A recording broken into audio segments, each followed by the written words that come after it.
شروع اللہ کا نام لے کر جو بڑا مہربان نہایت رحم والا ہے۔ اے نبی، مجاہد لوگ تم سے غنیمت کے مال کے بارے میں دریافت کرتے ہیں کہ کیا حکم ہے۔ کہہ دو کہ غنیمت اللہ اور اس کے رسول کا مال ہے، تو اللہ سے ڈرو اور آپس میں صلح رکھو، اور اگر ایمان رکھتے ہو تو اللہ اور اس کے رسول کے حکم پر چلو۔ مومن تو وہ ہیں کہ جب اللہ کا ذکر کیا جاتا ہے تو ان کے دل ڈر جاتے ہیں، اور جب انہیں اس کی آیتیں پڑھ کر سنائی جاتی ہیں تو ان کا ایمان اور بڑھ جاتا ہے،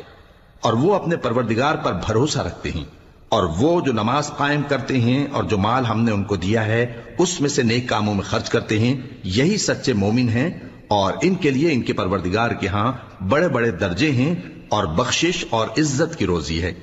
ان لوگوں کو اپنے گھروں سے اسی طرح نکلنا چاہیے تھا جس طرح تمہارے پروردگار نے تم کو تدبیر کے ساتھ اپنے گھر سے نکالا۔